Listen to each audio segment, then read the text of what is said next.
Hi and welcome. How nice of you to join me.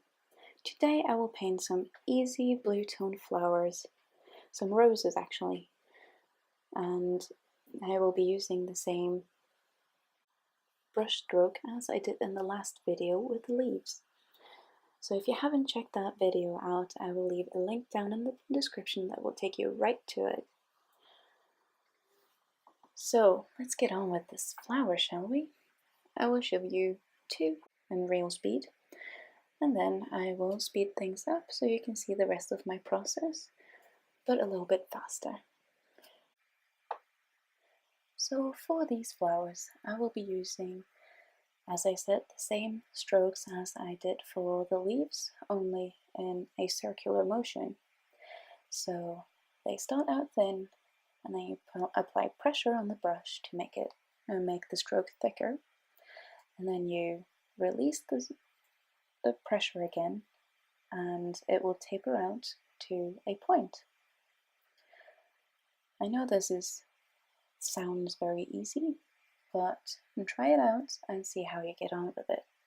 What I start with is a couple of C shapes facing each other a little bit off center, and then I start applying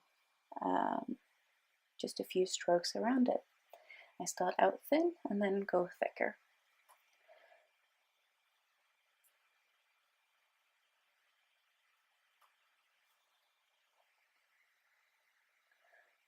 Some of these I have made a little bit elongate, and at that point I will choose one side to have thicker outer strokes, and the other will have some smaller outer strokes because of the perspective. Now if you look at pictures of roses, some of them will be at an angle, and if it's facing towards you a little bit from the top, so if you see a profile view of a rose and it's slanted then towards you, you will see the bottom leaves, the closest leaves, at an angle which makes them look thinner. But the top leaves will then look a lot bigger, a lot heavier, and a lot thicker. And that is the kind of effect that I'm trying to mimic with having one side thinner stroked on the outside and one side with thicker strokes. But start out with just circling the center of the rose, making petals as you go along. Start with maybe having 3 strokes, then making those 3 strokes around in a triangle shape, making them bigger, going on to 4 strokes for a circle, and then just filling out where you think there's a petal missing. That is basically my thought process around these flowers, and you can find a lot of these flowers on Pinterest and Instagram, and they are simple ways. They're a simple way to get you familiar with how to paint a real flower. So for real flowers, you won't need a preference, but it will be helpful for you to have a preference of the angle of the rose, be familiar with how to lay out the petals. So I think this is a good exercise to start with if you're thinking of starting to paint a real flower and you haven't quite gotten that far yet.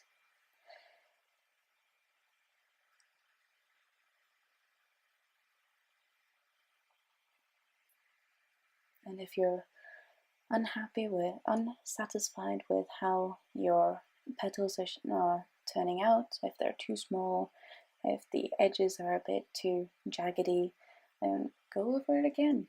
And this brush has to be the perfect kind of wetness.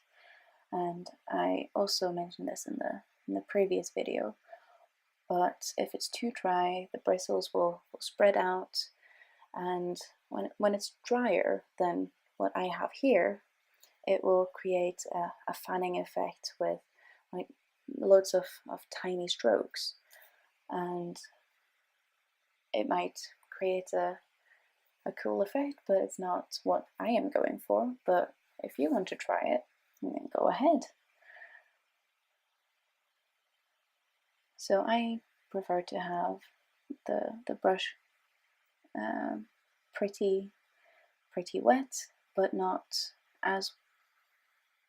wet enough to make puddles on the paper, as I did with the first rose. At that point you get a lot of saturation in the color just at those puddles, and you get a different saturation around it, which you will see when it now starts drying up. And you're already seeing it. But yeah, the colors that I'm using today are the same as with the leaves. It's Persian blue and hooker's green from Rowney, but I am also using a bit of the purple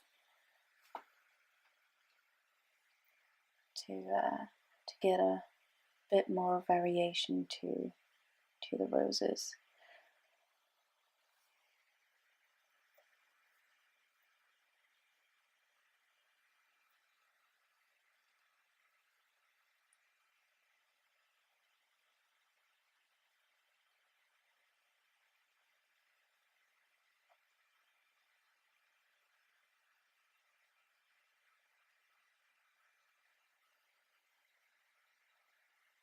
If you like this video, then please give it a thumbs up, and if you would like to see more of the content I will be putting out, then please do be sure to subscribe.